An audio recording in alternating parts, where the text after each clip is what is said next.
Hello everybody, आज का हमारा टॉपिक है प्योर रोटेशनल स्पेक्ट्रा।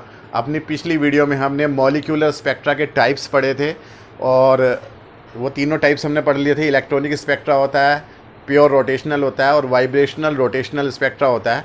और इनमें थोड़े से जो बेसिक डिफरेंसेस हैं और ये किस किस वजह से जनरेट होते हैं तो वो हमने स्टडी कर लिए थे। अगर आपने वो वीडियो नहीं देखी है तो उसका लिंक जो है वो मैं डिस्क्रिप्शन में डाल दूंगा, उस वीडियो को भी ज़रूर देख लें और तभी इस वीडियो पे आएँ। हम बिल्कुल इजी लैंग्वेज का यूज़ करते हैं, बीएससी के लिए बहुत ही इम्पोर्टेंट ये टॉपिक है और आपको आसानी से समझ में आएगा। वीडियो को लास्ट तक ज़रूर देखिएगा।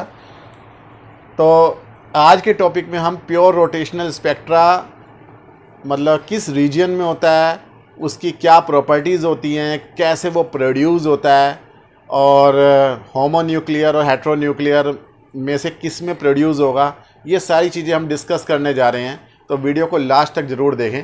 तो पहले हम बात करते हैं कि प्योर रोटेशनल स्पेक्ट्रा जनरेट क्यों होता है। आपको पता है कि जो मॉलिक्यूलर स्पेक्ट्रा होते हैं उसमें से एक टाइप है प्योर रोटेशनल स्पेक्ट्रा। तो pure rotational spectra rotational levels में चेंज की वजह से, एनर्जी ट्रांसफ़र की वजह से ये जनरेट होता है। और ये एक डाई एटॉमिक मॉलिक्यूल के लिए हम स्टडी कर रहे हैं। तो डाई एटॉमिक मॉलिक्यूल में दो एटम्स होते हैं M1 एंड M2 मास के। इनके बीच में कुछ डिस्टेंस होती है जिसे हम बोलते हैं इंटर एटॉमिक डिस्टेंस। सपोज ये इंटर एटॉमिक डिस्टेंस कितनी है, स्मॉल r है। इनका एक कॉमन सेंटर ऑफ मास होगा। सेंटर ऑफ मास के अबाउट ये जो सिस्टम है, यानी कि ये डाई एटॉमिक मॉलिक्यूल है, ये रोटेट कर सकता है। फॉर एग्जांपल मान लिया अगर हम ये कह रहे हैं कि ये HCl मॉलिक्यूल है, इधर H है और इधर Cl है। तो ये पेन का ही ले लो आप, इसमें एक तरफ आप हाइड्रोजन मान लो और ये ब्लैक वाला पोर्शन क्या मान लो, आप क्लोरीन को मान लो, HCl हो गया। तो इसका एक कॉमन सेंटर ऑफ मास होगा, इसके अबाउट ये पूरा का पूरा मॉलिक्यूल इस तरीके से रोटेट कर सकता है। तो जब ये रोटेशन करेगा तो इसके रोटेशनल एनर्जी के लेवल्स होते हैं वो डिस्क्रीट एनर्जी लेवल्स होते हैं। डिस्क्रीट का मतलब, या ये कह लें कि क्वांटाइज्ड होते हैं। क्वांटाइज्ड का मतलब एक डेफिनेट एनर्जी यहाँ की होगी और उससे कुछ ऊपर एक डेफिनेट एनर्जी यहाँ की होगी। अगर हम उसे एनर्जी लेवल डायग्राम पे शो करें तो दो एनर्जी के बीच में कोई और एनर्जी नहीं हो सकती, क्वांटाइज्ड एनर्जी होती है। रोटेशनल एनर्जी भी क्या होती है, मॉलिक्यूल्स की क्वांटाइज्ड होती है। तो यहाँ पर एक कॉमन सेंटर ऑफ मास के अबाउट ये रोटेट कर रहा है। ये रोटेशन का मैंने दिखा दिया है। सपोज M1 मास की यहाँ से डिस्टेंस कितनी है, R1, और M2 मास की डिस्टेंस सेंटर ऑफ मास से कितनी है, R2। तो जब ये रोटेट करेगा और हमने इसे और एनर्जी प्रोवाइड कर दिया है in form of electromagnetic waves, यानी कि हमने इलेक्ट्रोमैग्नेटिक वेव्स जो है वो हमने अगर ये गैसियस फॉर्म में है तो उस गैस के ऊपर हमने डाल दिए और उस गैस में से बाहर निकलने वाले जो लाइट है उसे हमने ऑब्जर्व किया। तो यानी कि हम उसका एब्जॉर्प्शन स्पेक्ट्रा देख रहे हैं। तो ऑब्जर्व करेंगे तो कुछ जगह पर डार्क लाइंस आएंगी और जो डार्क लाइंस आएंगी वो ही यहाँ पर रोटेशनल स्पेक्ट्रा को शो करेगा। तो यहाँ पर जो मैंने उसके कुछ की पॉइंट्स लिख दिए हैं कि ये अराइज होता है from transition between rotational energy levels. Rotational energy levels में ट्रांजिशन की वजह से, यानी कि अगर अभी ये कम स्पीड में घूम रहा है मॉलिक्यूल तो एनर्जी मिलते ही इसके घूमने की स्पीड क्या हो जाएगी, ज़्यादा हो जाएगी और ये उस एनर्जी को एब्जॉर्ब कर लेगा। तो इसलिए ये एब्जॉर्प्शन रीजन में मिलता है, जनरली ऑब्जर्व्ड इन एब्जॉर्प्शन। और ये जो होते हैं रोटेशनल स्पेक्ट्रा होता है, ये फार इंफ्रारेड में होता है या फिर माइक्रोवेव रीजन में होता है। फार इंफ्रारेड यानी 10⁻² माइक्रोमीटर इसकी वेवलेंथ होती है, ये 10⁻⁴ माइक्रोमीटर की वेवलेंथ तक होता है। ये observed only for heteronuclear diatomic molecules. Heteronuclear जैसे कि hydrogen chloride, HBr, HF, carbon monoxide, CO etcetera. ये जो है होमोन्यूक्लियर जैसे कि Cl2 या H2, उनमें ये ऑब्जर्व नहीं होता है, हेट्रोन्यूक्लियर में ऑब्जर्व होता है। और इसमें नियरली इक्विडिस्टेंट लाइंस होती हैं, ये लाइन स्पेक्ट्रा होता है। तो यहाँ पर एक आपको मैक्सिमा दिखाई देगा, थोड़ा सा इक्वल डिस्टेंस पे आपको थोड़ा सा और मैक्सिमा दिखाई देगा, फिर मैक्सिमा आ गया, फिर मैक्सिमा आ गया। तो इनके बीच के जो गैप है वो नियरली इक्विडिस्टेंट होता है, लगभग बराबर होता है। तो इसे हम एक्सप्लेन करेंगे। तो एक्सप्लेन करने के लिए इस डायटोमिक मॉलिक्यूल को हम रिजिड रोटेटर मान रहे हैं। रिजिड रोटेटर यानी कि molecule as a rigid rotator. Rigid rotator का मतलब यह है कि इनके बीच की जो डिस्टेंस है यानी कि आर जो है, रोटेशन करने पर इसमें कोई चेंज नहीं आ रहा है। अगर रोटेशन करने पर किसी सिस्टम की जो बीच की गैप है अगर वो चेंज हो रहा है तो फिर उसे हम रिजिड रोटेटर नहीं मान सकते हैं। तो यहाँ पर ये आर को हम फिक्स मान रहे हैं। तो अगर हम सेंटर ऑफ मास के अबाउट देखें तो दोनों तरफ का मोमेंट इक्वल होता है, यानी कि m1 r1 is equal to होता है m2 r2। तो हमने लिख दिया m1 r1 is equal to m2 r2। साथ ही साथ r1 plus r2 is equal to क्या है, r के। तो हमने लिख दिया r1 plus r2 is equal to r। This is equation number 1, this is equation number 2। तो अगर हम r1 की वैल्यू यहां से in terms of r2 r minus r2 equation number 1 में पुट करें, या r2 की value r minus r1 equation number 1 में पुट करें, तो हमारे को रिजल्टेंट क्या मिलेगा, सॉल्व करके आएगा r1 is equal to m2 r upon m1 plus m2। इसी तरीके से r2 की वैल्यू क्या आएगी, m1 r upon m1 plus m2। This is equation number 4। ये वैल्यूज आ जाएंगी। अगर हम टोटल मोमेंट ऑफ इनर्शिया देखें इस डायटोमिक मॉलिक्यूल का, तो मोमेंट ऑफ इनर्शिया जिसे हम I से डिनोट करते हैं उसका फॉर्मूला होता है सिग्मा mr स्क्वायर। ये आपको पता होगा, 11th क्लास में आ जाता है। तो मास लेंगे हम पहले वाले का, यानी कि m1 लेंगे और r1 का स्क्वायर करेंगे, यानी कि m2 upon m1 plus m2 और इंटू r इसका होल स्क्वायर कर देंगे। इसी तरीके से हम दूसरे वाले का मास लेंगे m2 और r2 का स्क्वायर कर देंगे। तो जब हम r2 का स्क्वायर करेंगे तो m1 upon m1 plus m2 into r का होल स्क्वायर कर देंगे। तो हमारे को मोमेंट ऑफ इनर्शिया इसे कैलकुलेट करने के बाद में इजीली कैलकुलेट आप कर सकते हो होल स्क्वायर को करके, और डिनोमिनेटर क्योंकि सेम है तो m1 प्लस m2 एक बार कैंसिल हो जाएगा। फाइनल आंसर आ जाएगा m1 m2 upon m1 plus m2 into r square. तो ये मोमेंट ऑफ इनर्शिया आ जाएगा। इस मोमेंट ऑफ इनर्शिया में अगर हम m1 m2 upon m1 plus m2 इस पूरी क्वांटिटी को हम एक मान लेते हैं म्यू, तो इसका फॉर्मूला आ जाएगा म्यू आर स्क्वायर। तो जो म्यू है इसे बोलते हैं रिड्यूस्ड मास। म्यू क्या कहलाता है, रिड्यूस्ड मास। तो इस तरीके से एक डायटोमिक मॉलिक्यूल एक सिंगल पॉइंट मास के इक्विवेलेंट है, जिसका मास कितना है, म्यू है, और म्यू की वैल्यू कितनी है, m1 m2 और अपॉन m1 प्लस m2, और जो कितनी डिस्टेंस पे है, सेंटर ऑफ मास से r डिस्टेंस पे। तो इस फॉर्मूले से हम जो है श्रोडिंगर इक्वेशन में रखेंगे इस फॉर्मूले को, और फिर उसका सॉल्यूशन देखेंगे कि डायटोमिक मॉलिक्यूल के लिए क्या आता है, क्या क्या एनर्जी लेवल्स आते हैं। तो पहले आप इतने को नोट कर लें, इसका स्क्रीनशॉट ले लें, उसके बाद में हम आगे देखते हैं।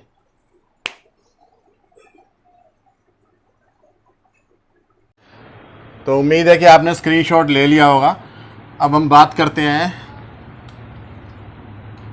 तो रिड्यूस्ड मास की टर्म में मोमेंट ऑफ इनर्शिया आ गया I is equal to mu r square.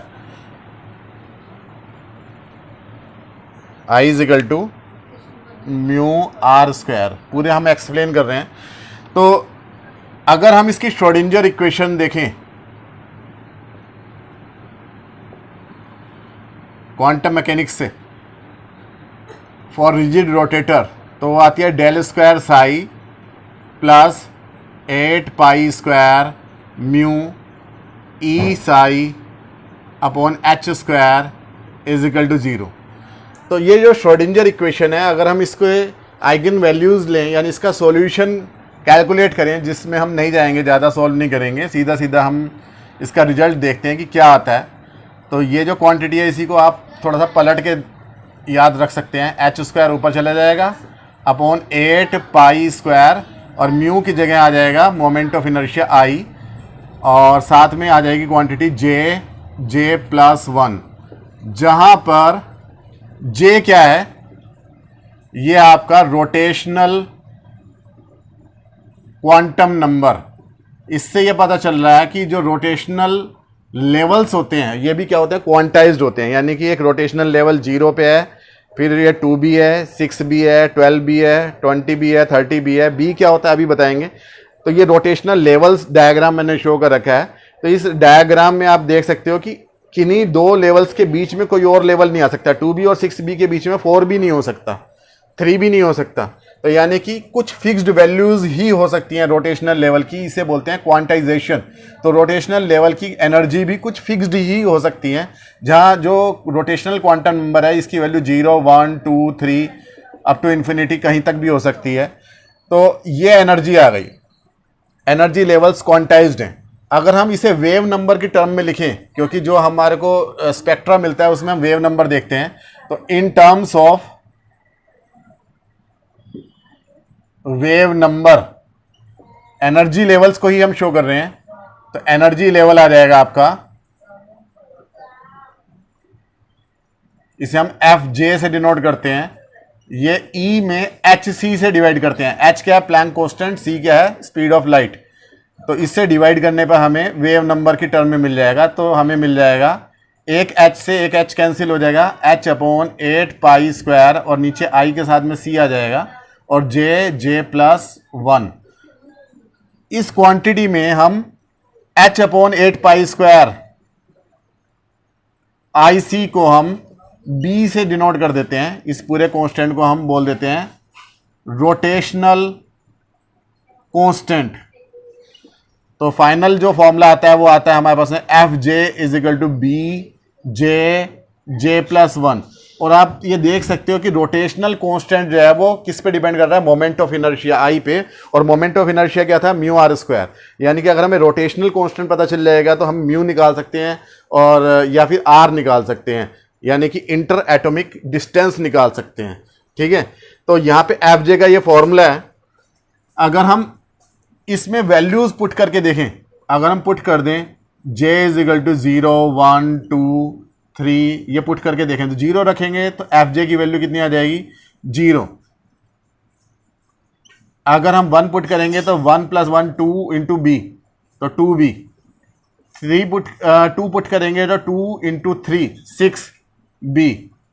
इसी तरीके से आती चली जाएगी। तो 0, 2B, 6B, 12B।